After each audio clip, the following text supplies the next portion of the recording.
Amateurs de réalité virtuelle et de technologie immersive, c'est Nick de TR.fr et aujourd'hui je viens vous présenter les menus du Rift S, ses particularités et la configuration de son Guardian.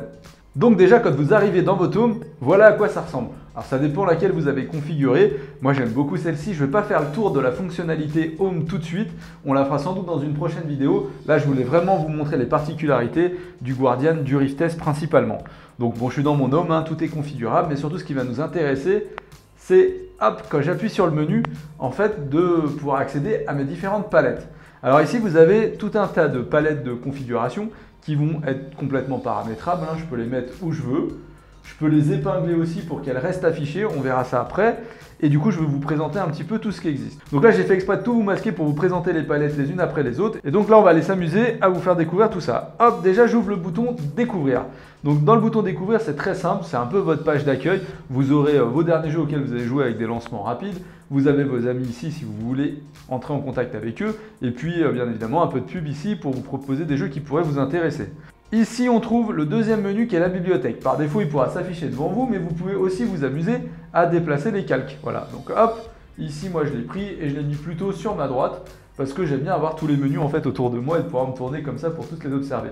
La bibliothèque, c'est comme son nom l'indique, tous les jeux que vous avez téléchargés, donc vous les retrouverez ici, et donc vous avez ceux que vous avez téléchargés et installés qui sont comme ça, et ceux que vous avez achetés qui sont comme ça et qui sont donc à télécharger.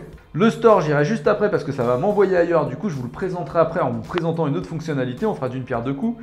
Le côté social que je n'avais pas affiché, donc là il s'affiche devant moi et ici je retrouve tous mes amis avec les invitations. Tiens, d'ailleurs j'en ai qui sont en attente, allez, tac, on va t'accepter. Et donc vous allez retrouver ainsi comme ça toutes vos fonctionnalités sociales. Les notifications, comme son nom l'indique, va vous permettre de savoir tout ce qui s'est passé dernièrement avec votre casque de réalité virtuelle. Hop, ici on va faire le ménage dans les nôtres. L'accueil, c'est pour arriver là où je suis. Le bureau virtuel, je vous le montre juste après. Et maintenant, on va aller faire un petit tour dans les paramètres. Donc mes paramètres, je les ai affichés ici sur la gauche. Et donc on a plusieurs panneaux. Le premier, donc on a un panneau avec les options du casque. Sur les options du casque, on trouve notamment les entrées audio et sorties audio.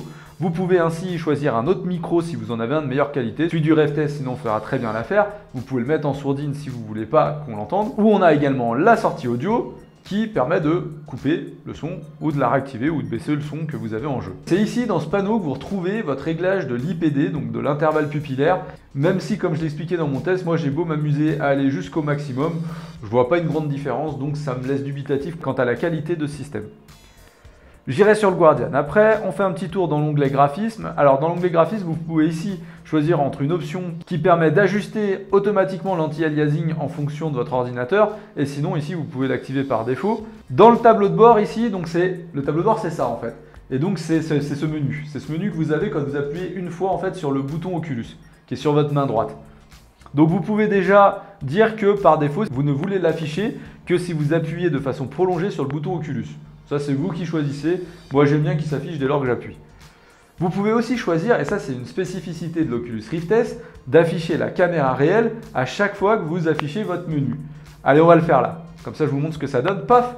Voilà, donc quand je l'active, hop, ça y est, maintenant, quand j'affiche mon panneau, plutôt que d'être dans mon monde virtuel, je suis dans mon monde réel. Ça peut être pas mal. Alors moi, j'aime bien l'avoir dans le monde virtuel quand même, mais si vous aimez bien pouvoir revenir un peu à la réalité de temps en temps, c'est une réalité noir et blanc, mais ça vous permet comme ça de revenir à la réalité.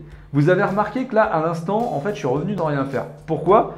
Parce qu'en fait, ici, la session de la caméra réelle est limitée dans le temps. Vous ne pouvez pas l'avoir en infini. Pour l'instant, ce n'est pas dans les menus. Donc, vous serez limité au maximum à 5 minutes. Par défaut, c'est 15 secondes. Voilà la session la plus courte. Moi, ce n'est pas quelque chose que j'apprécie. Vous verrez qu'après, si j'ai envie de retourner dans le monde réel, il y a une autre option que pour le coup, j'aime bien. Voilà. Et donc ici, ça vous permet, si vous streamez, ce que je fais ici, en fait, donc ici sur le PC qui est juste là-bas, j'ai le retour vidéo. Ça vous permet de dire si vous voulez que les gens voient le retour de vos caméras sur le stream ou non. En gros, si vous n'avez pas fait le ménage, c'est l'option qu'il faut activer pour éviter que les gens, quand vous streamez sur Twitch, découvrent que votre piole, en fait, c'est le gros bordel. Dans la partie expérience, on peut ici activer les panneaux de bureau virtuel détachables. Et donc, je vais vous montrer ça quand on va aller dans le bureau virtuel. Vous allez voir que ça, c'est une fonction qui est franchement cool. On a le fameux raccourci que j'expliquais juste avant vers la caméra réelle. En fait, si vous activez cette option-là, quand vous appuierez 2 fois sur le bouton Oculus de la manette droite, en fait, vous arriverez dans l'environnement réel. Je le fais tout de suite, regardez. J'appuie 2 fois comme il est activé, voilà. Me voilà dans mon monde réel.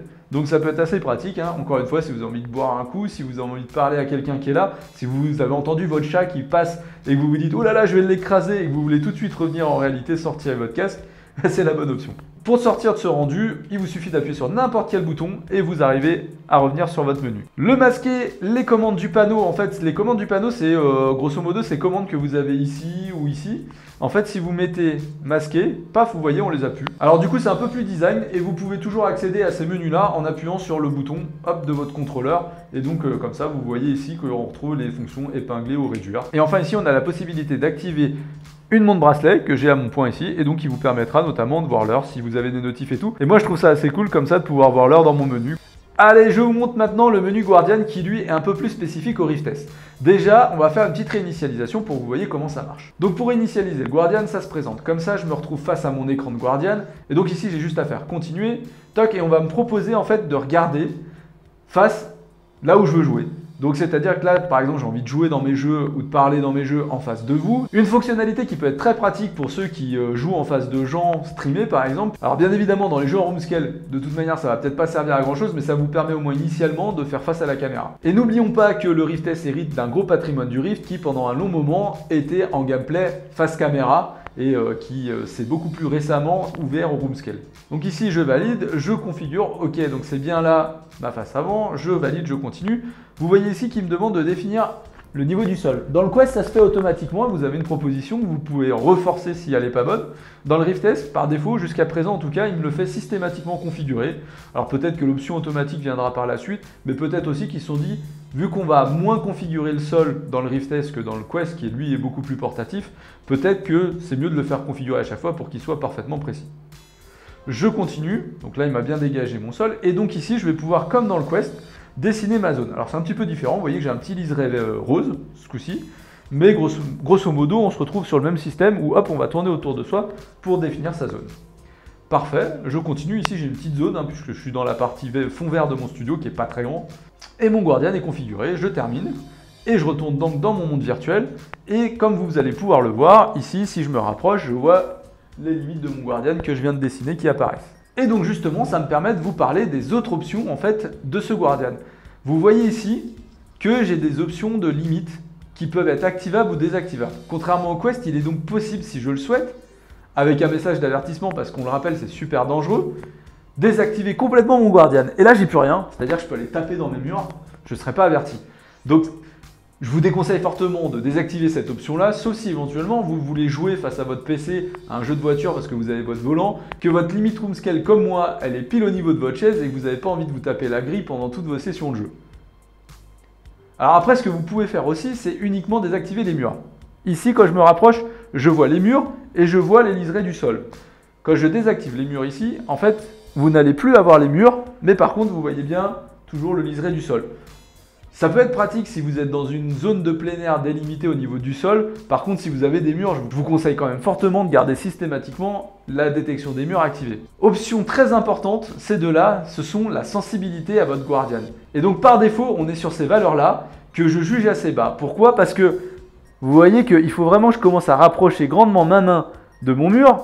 Donc à peu près ici ou ici, je ne sais pas quand est-ce que vous le verrez, mais vous voyez, c'est à peu près là. Donc je dois être à quoi? Allez, 10 cm de mon mur avant que ça apparaisse. Et 10 cm, des fois, quand on joue à un jeu, ça peut être trop court. Donc moi, j'ai tendance à augmenter un peu les deux, c'est-à-dire la détection des contrôleurs, mais aussi la détection du casque. Vous pouvez paramétrer les deux différemment. Par exemple, ici, je coupe le casque. Voilà, et en le mettant ici, vous voyez que là, ça apparaît au dernier moment. Bon, perso, je vous recommande quand même grandement de vous mettre à peu près dans cette configuration-là, qui vous permettra d'avoir une zone qui s'affiche quand vous arrivez à 20-25 cm de vos murs, et du coup, ça vous laisse quand même une certaine marge de sécurité. Voilà, et la dernière option, et après on aura fait le tour des options de Guardian, c'est celle-ci, c'est la caméra réelle Guardian. C'est quoi? C'est tout simplement la possibilité, comme dans le Quest, de pouvoir franchir la frontière de son Guardian, comme ceci, et du coup, en la franchissant, d'arriver dans le monde réel. Et contrairement au Quest, d'ailleurs, il y a une petite différence, c'est-à-dire que dans le Quest, quand on franchit la zone, ça apparaît progressivement et ça donne un effet de transition dans le monde extérieur. Ici, c'est assez brutal, pour ce qui n'est pas plus gênant non plus, mais du coup, c'est assez brutal, on bascule vraiment d'un monde à l'autre. Allez, je vous montre une option bien sympa, qui est le bureau virtuel. Donc le bureau virtuel, en fait, je l'ai placé derrière moi, hop, je vais le mettre ici. En fait, c'est quoi? Comme vous pouvez le voir ici, en fait, c'est tout simplement le rendu vidéo de mon propre bureau. Et alors ce qui est sympa, c'est que tout à l'heure, il y avait la petite option que je vous parlais et que j'avais activée. Je vais par exemple aller sur OTR, je vais me lancer une petite vidéo. Et ce que je peux faire, et qui est vraiment cool, donc si je clique ici, comme vous le voyez, ça fait comme la souris en fait dans Windows, sauf que si je grabe en même temps, paf, je récupère en fait ma fenêtre en réalité virtuelle. Et je peux ainsi venir la positionner où je veux, par exemple, allez, je vais la mettre sur ce côté-là. Tac, ici, j'ai ma vidéo qui est ici. Et donc ici, en fait, je peux venir épingler ma fenêtre. Voilà, et donc ma vidéo tourne, et en fait, ma fenêtre est épinglée. Et ça va servir à quoi? Allez, j'en profite pour vous montrer le store. En fait, même quand je change d'environnement, tous mes panneaux ont disparu, puisque du coup j'ai changé d'environnement, voire je pourrais aller dans un jeu. Mais comme je l'ai épinglé, en fait ma fenêtre Windows, ma fenêtre Google Chrome ici qui balance ma vidéo, continue à tourner. Pratique pour ceux qui veulent par exemple se mettre des playlists de musique, regarder un match pendant qu'ils jouent. En fait là je me retrouve dans d'autres environnements, j'ai toujours ma fenêtre.